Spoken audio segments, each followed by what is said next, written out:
Hey y'all, Dilkrom here from Quality Beast, and if you read our recent Kickstarter update, you'll have seen that we submitted all of our files for our pre-production copy, which is also called a PPC, for Seize the Bean. And this is a really important part of the whole production process, and I won't explain why in this video since I talk about it in the Kickstarter update, but what I will do in this video is show you some behind-the-scenes process that we go through to create the PPC.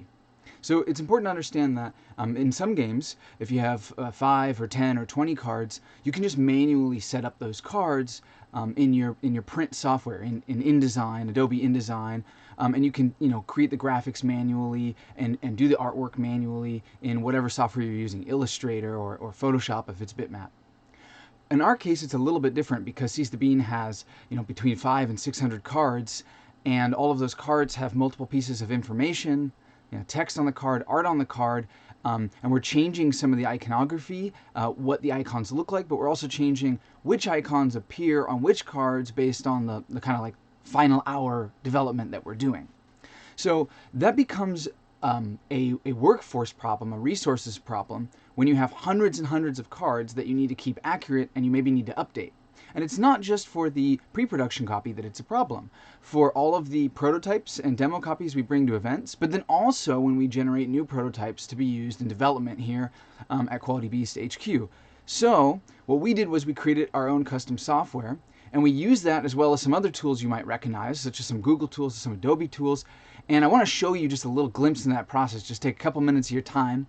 It's very exciting for me. I really enjoy it, and I hope you do too. So come on over to this side of the computer and you can see what my screen looks like.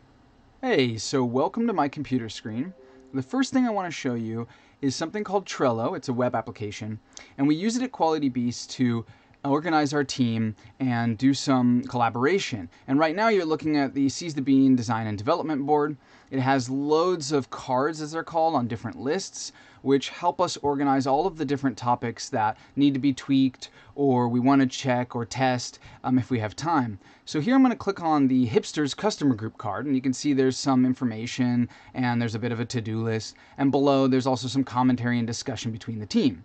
So let's pretend that we had to fix something in a hipster card or modify it. One of the places we might start is on this kind of flavor sheet. This is where all of the names of the customers are recorded. You can see there are image previews of them all. And this is not just used by a design and development team, but on the right side you'll notice that's where all of the translation is outputted by the translators too. So there's a lot going on here in this flavor sheet. And at the bottom you'll notice, of course, we have a tab for all the other cards in the game. Now, once we move past that, we actually want to work on some of the mechanical aspects of the game. We're going to have to come over here to these card data sheets. And this is where stuff gets a little bit intense. You'll notice by the color coding that all of the rows are organizing the different customer groups. So hipsters, tourists, musicians, etc., all the way down the whole entire game. And what we're doing here is we're finding a simple way to display an entire customer group. So we can see all of the resources and all of the rewards they need. Then for their upgrade cards, so we can see all of the special resources, and then all of the action upgrade icons on both the pantry and the style cards. Now this is a good way to visualize the whole group, but this is not a great way to work on the design of individual upgrade cards, because upgrades don't actually have their icons displayed horizontally like that. They have them displayed vertically. So we have a second sheet, and this is where it gets even more intense. This sheet is every single upgrade in the game, and it's done in a way, even the add-ons, it's done in a way where we can view them all in a vertical layout, which is how the cards actually are, with the pantry cards on the left and the style cards on the right. So here are the hipster cards. This is the 5 pantry hipster cards and the 5 style hipster cards. And what's important about this sheet is that it's not just allowing us to put in values and check the perceived power of each card, but also at the bottom of it, we're running a lot of formulas to give us statistics on the game too. How many different innovation symbols, how many different draw symbols on which cards in which rows. And although we don't need it to be perfectly mathematically balanced, because there's so many combinations of how to play Seize the Bean, we do need it to have some sort of statistical balancing so that we can be sure we're delivering you something that has less of a chance of being broken by all of you, thousands of people that play it when you get the game. Because you're going to do a significant amount more quote-unquote testing than we can just by sheer volume. So there's one more interesting thing that that we added to this as well. There's these formulas on the side being performed here. We found a couple of configurations of style cards particularly which break the game. One example is if there's a walk-in on the pantry row. And because innovation allows other symbols to appear in places that they shouldn't, basically what we needed to do was make sure that certain combinations of icons on certain rows didn't exist. So we just built a formula to check for that. So these two data sheets, which are pretty intense, this one as well as this one, are where we do our mechanical design and development. And here is where we do more of our flavor design and development. And these all combine to solve issues or complete tasks that you see on this board. And once that is done, all of that gets dumped to this more bland looking spreadsheet, which is still giant. And as you can see on the bottom, there's tons of tabs down here for all the different components in the game. This is where all of the data gets automatically pushed into. This is sort of like our component database. And you'll notice that if you look at this column, it says reward. These have abbreviated names, or under ability, they have these full names. This is signifying to our software what graphics and art to use. And so we also have a basically like an art lookup sheet. So this has all of those terms, and then it has all of the names of the graphic files and their locations. And all of this is also automated too. It's not that we're sitting here doing this all manually. So I'll show you what I mean by graphics. Here is our latest iconography sheet. Has some stuff that you haven't seen before, which is really interesting and cool. And I won't go into detail about that, but I will give a shout out to our graphics team, Mario, Pedro, Andrea, and Jana for doing an amazing job on this. But the cool thing I want to show you is once Jana, who's currently working on the graphics, once Jana has updated a icon, then what we do is we're segmenting them all off on what's called an artboard of their own, and we're naming them, and then they can be exported and they can be brought into this lookup sheet so that they are matched with the card correctly. All of that, everything I just showed you, gets dumped out to these super gross looking spreadsheets, which are exported to this beautiful screen of programming. No, they're exported to what's called JSON data format. So here is the JSON of all of the customer cards in the game. This one says we want 6 OMAs, and then the rest of it goes on to explain what OMA is, what OMA needs, and then down here OPA, and then et cetera, et cetera, et cetera, et cetera, et cetera, et cetera, for the whole game. And on the left side, what we have, which is actually not quite as long, is our custom software, which controls Adobe, InDesign, Photoshop, Illustrator, whatever we need it to control. It basically takes this data and it pumps it into an InDesign template. And I will show you what that looks like. So if we open InDesign, here is a customer card template that we have created. This is the way we need it for us internally, but also the way that the factory would need it. You see that there's a pink rounded shape around here. That's the die line, the cut mark. There's all these wireframes here. Those won't be visible. That's where all the iconography is going to be. There's a placeholder text for the name of the card, but there's basically nothing else, just the background art. So this is only a one-page file. Let me go ahead and close this file. And then let me open up another piece of software that is one of my favorites from Adobe called ExtendScript. Here I have loaded up our software. So the software that we've been programming here on the left side, I have loaded up here on the left side so that Adobe can read it. And on the right side here, we have this error messaging system called a console. And you've seen there's these 5 repeated messages at the bottom because I've been running it this morning. But basically for you, you only need to look for a 6th message. So we are now going to click Run.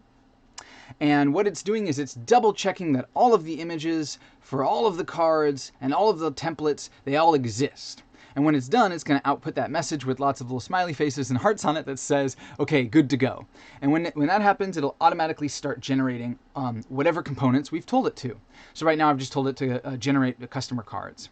And sometimes if my computer is feeling happy, we can then switch over and we can look at InDesign generating the files live. But I'm afraid in my tests doing a screen recording, I have not found a way to actually show this to you. So I'm sorry to disappoint you that I can't give you a live visual confirmation that this software is actually doing what I say. But once we get that confirmation message and it actually starts generating cards, there, we just got it. Then we'll just give it a minute here, and then I'll shut off the software and we'll go look at what it turned that one-page template into. So I'll give it another minute here, And we should be ready. I'm going to click stop. And let's go over to InDesign. And you can see it was still filling out popular friend. So here we see lazy friend. Let me turn on a high quality display mode. Here we see lazy friend. You see there's the bean. Oops, sorry about that. You see there's the bean, the donut, the good review, his name, the art, the ability icon, customer group icon, and color. That all came from that empty template that you saw. And in just a short time that we were watching it, this is a 20-page file now. We have OPA in here too. We also have OMA in here too. And you'll notice even OMA gets a totally different graphical layout as well. So that's all being done automagically, basically. And even the backs of the cards are being generated too. So that's very exciting. And once that's finished and we have this giant InDesign file, we can then export the PDFs for the factory. This is what those look like. And here is an export of the City Celebrities add-on pack. And the reason why I'm showing you this isn't just so that you can visualize what an exported file for the factory looks like, but because we say a lot at Quality Beast, oh, we've made mistakes, we learned from our mistakes, there were delays, but we've learned how to, do better in the future. Well, we actually do apply our learning, and I just want to show you an example of that. Normally, when you send files to a manufacturer, they're going to have their pre-press specialists check the files for some technical errors. Things, coloration's not right, the die line's not in the right place. So we've learned how to do some of these ourselves, and the reason we learned how to do some is because if we send over the files, it could take some days for them to check them, and then once they check them, if there's an error, they send them back, and then it takes some days maybe for us to fix them, and then we send them back, and this can slow down the process. It's better if we just check it ourselves. So what you see here is I've opened up the output preview, and that lets us simulate turning on and off one of the 4 different color plates that are part of the printing process. And so these plates are the CMYK, where K stands for black. And the important thing here that we're checking for is we are switching the black plate during the printing process, since we will be printing different language versions. And so what happens is that if you don't set the black correctly, sometimes it can leave an artifact or a visual glitch behind. So if we turn off the black, we can scroll down one card at a time, turn it back on and off, see if there's any visual glitches. Nothing so far. Oh, but what's this? See this white icon here? That shouldn't be there. There shouldn't be any white behind that black. And if there is, it can cause some visual issues in the final print file. So this is something where it might have taken us, a day to send this over to the factory, and it might have taken them a day or 2 to get back to us, and then it would take us a day to fix it, and that'd be really problematic. That would slow things down a lot. So instead, we've asked Panda to help train our production team and help us learn how to do this ourselves. So that's what you can see I'm doing here. So I would check the rest of the file before telling them, okay, we're good to go. There's one last step though. It's not just the manufacturers who require files. It's also all of you. And so what you can see here is we've taken the InDesign file and we've used our custom software to take each individual page and lay it out in a 9-card grid to create a print and play for you. And you notice we've done some other things. We've knocked out that pink die line and we've replaced it with some cut marks. We've also made sure that the card backs, which I'll scroll down here to show you another page, that the card backs match up with the card fronts accurately. So let me see. Let me look for a split page.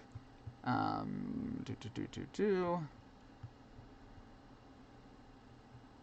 we go. So on this page, you see we have some of the end of the City Celebrities customer pack. There's 5 of them, and then 4 pantry upgrades. And you can see that the software is assembling that correctly. So you might wonder, oh, why do we go to all this intensity, for this game? Why is there so much work being put into all this software and all these layouts and everything? But I mean, look at this print and play file. This is just for the cards. This is 140 pages, right? So that's all of the solo mode cards, and then the founder cards as well. And then we have player aids, and we have all the customer group awards. And then we have, the various upgrades, not just for the base game, but for the add-on packs. And then we have all the customers. Imagine if we wanted to change a single symbol, like a hype symbol or something. Or imagine that we wanted to change any card that had 3 connections icons in it. We would have to go through and manually do that. And the sheer volume of this game requires that we do some sort of automation, especially since we're going to be translating it into 4 languages. It's not the translation, even though that's a lot of work, that takes all the time. Imagine us having to relay out manually all these cards and all these files for every language. That would just be huge in causing delays. So we're doing all of this in order to not have any more delays and in order to really give you the best product that we possibly can. Whew! What a mouthful. I'm so sorry for talking that long. This video was intended to be a couple minutes and it ends up being about 15, I think. I really hope that that was interesting for you and it wasn't information overload. I just wanted all of you to have some behind the scenes sights into the sheer volume of work that goes into Seize the Bean and the love that we're putting into the game. Some people have said, oh, you're a perfectionist. Well, that might be true that I am. My team doesn't let me do that to our work. Sure, we want things to be really, really good, but we're not delaying anything on purpose. We're not trying to make anything perfect. We're just tackling all of the topics required to deliver you what we promised, which is a huge and modular game with loads of depth, high quality components, and really, really good gameplay. So hopefully this has been interesting. Let me know in the comments, and I'll see you in the second part to this massive Kickstarter update. Ciao, y'all. This is Dilkron from Quality Beast, and I'm out.